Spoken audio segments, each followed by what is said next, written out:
Gentlemen, today I'm going to give you what I would consider probably the one piece of advice that I wish I would be able to give to my younger self. And I don't just necessarily mean my younger self from my 20s, but also that idiot from the 30s and somewhat in the 40s before I finally figured what I'm going to share with you out. Now, if you're an older man like me, odds are maybe you have figured this out. If you're a younger guy, you might think you have this one thing figured out, but I promise you that you are going to meet a woman that you're going to try to talk yourself out of what I'm going to tell you.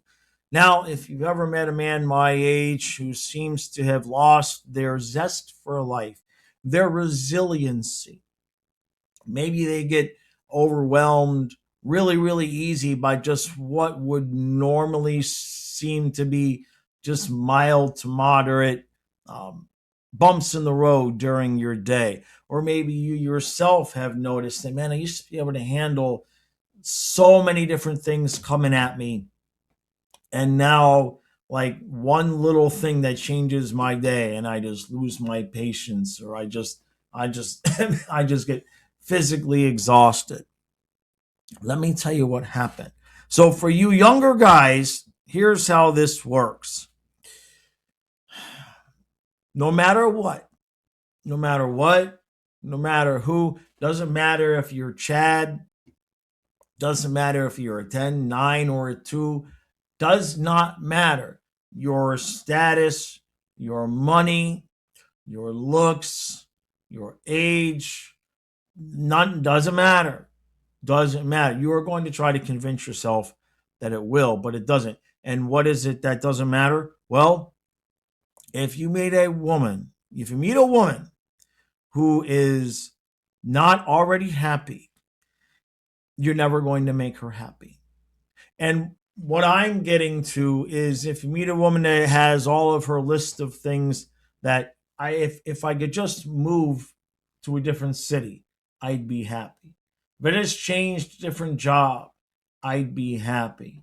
If I could just afford my gym membership, I'd be happy. Whatever the it is, it doesn't matter what the it is. It doesn't matter if it appears to be something very big or super, super small that makes you think, oh, I could solve that problem for you.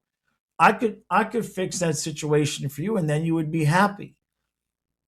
If you've ever seen a man walking around late 30s to early 60s, and it just looks like the soul, the life has been sucked right out of their body, what inevitably and almost invariably will have happened is that they met a woman when they were younger and they were dumb and they did not understand that under no circumstance, under zero circumstances, if a woman that you meet is not already happy with herself, are you as the man going to bring her happiness? Now, there's different stages of this. As a young man, you may end up convincing yourself that, well, I can take it. I can take it. I can handle this, right? These things that she says she wants. Well, hey, look, if we could just get a better house, get a better apartment, move further away from her parents, move closer to her parents. Like she's just got these few things that we need to accomplish, and then she'll be happy.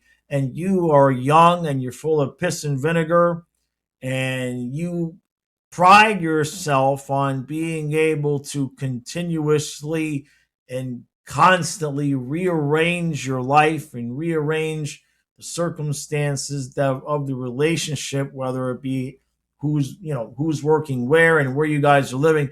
You pride yourself on being able to fix these things that she says are the things that are keeping her from being happy. And you will be successful for short bursts of time. And this is where the exhaustion comes in. And this is the part that you have to understand. If she says she wants to move to a different city and that will make her happy, you can do that. You can make that happen, right? You got a good job. You can make it happen. You make it happen, right?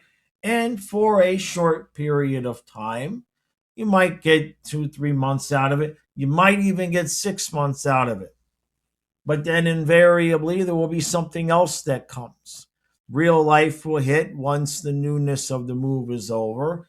And it'll be, well, I need to find a better job, or I need to get a new car, or if we could just paint that room the color that I want. It doesn't matter what it is. The fault that you're going to have, the fallacy you're going to tell yourself is that she gives you a task and you achieve it and you say, well, now she will be happy. And she does tease you with that little bit of happiness. She does, for a moment, appear to be happy. But then sooner or later, there's another item on the list and you make that happen. And there's another item on the list and you make that happen.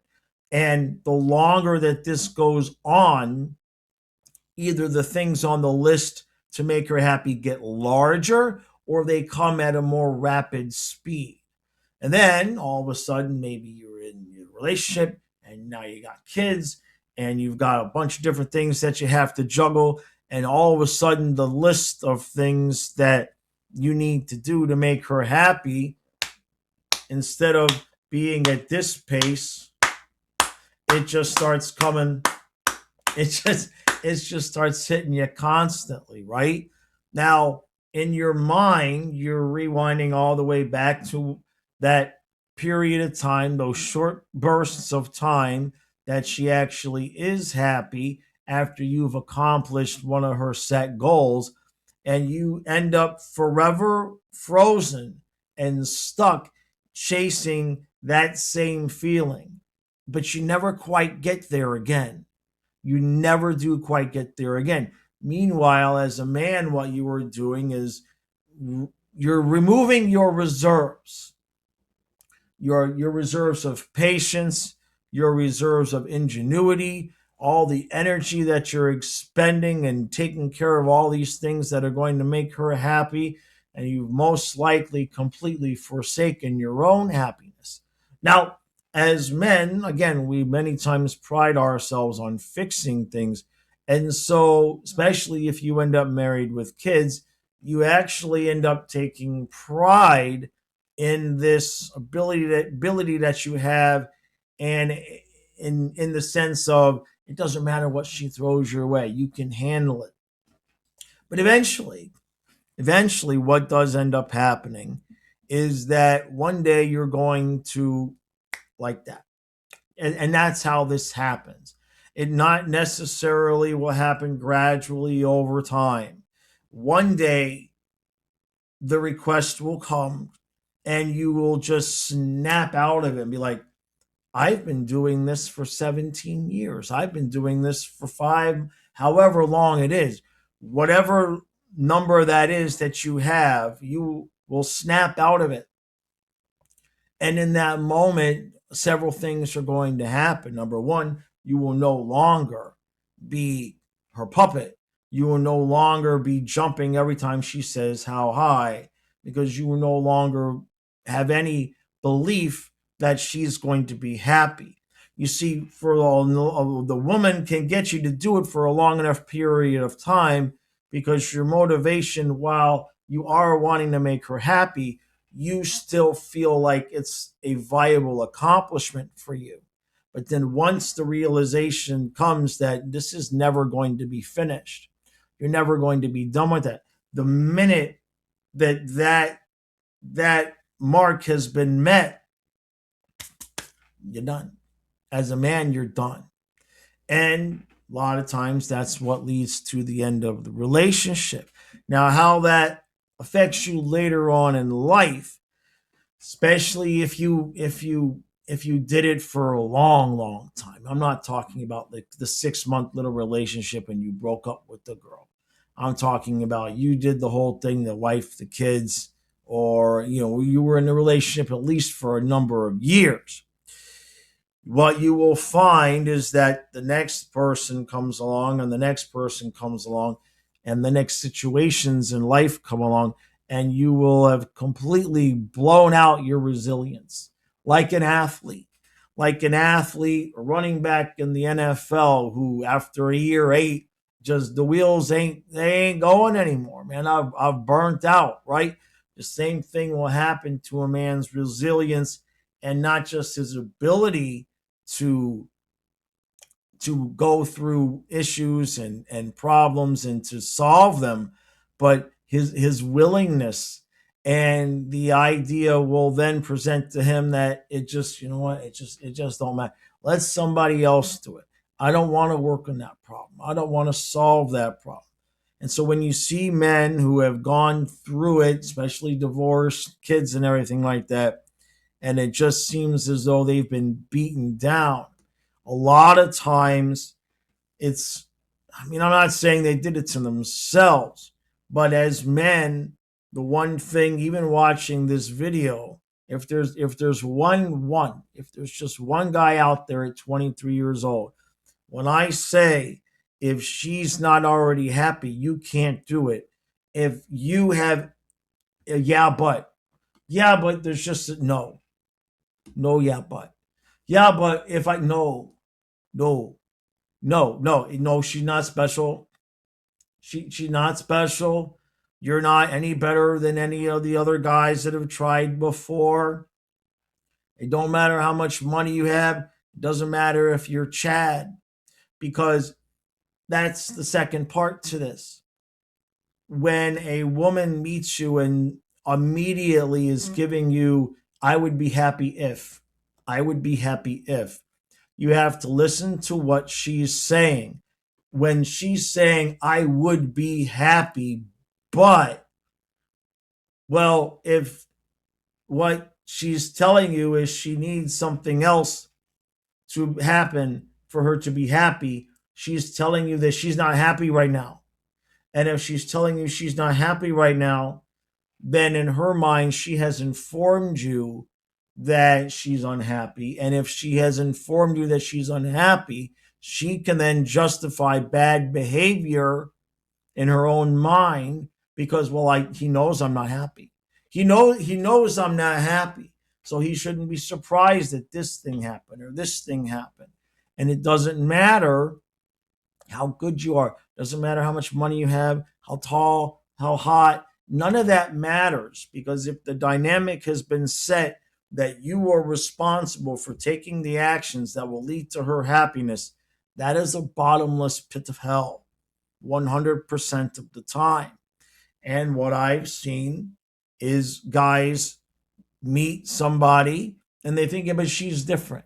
She's easygoing. She's this. No, if she's not already happy with who she is and her life, and she's telling you, if I could just blank and then I would be happy, understand, then I would be happy means right now I am not happy. And now you're entering into a relationship with a person who's telling you that they're not happy. Don't trick yourself. Do not fool yourself. I promise you, I've not only lived it, but I've also seen and lived the opposite end of it. Okay? If a woman has told her man that she is unhappy, she is going to feel justified in whatever actions she takes outside of the marriage, outside of the relationship, to achieve that happiness. And then when you get surprised, well, you knew I wasn't happy. We were having problems. And you will not ever consider the fact that if a woman has expressed to you that she's not happy, she will consider the relationship having problems.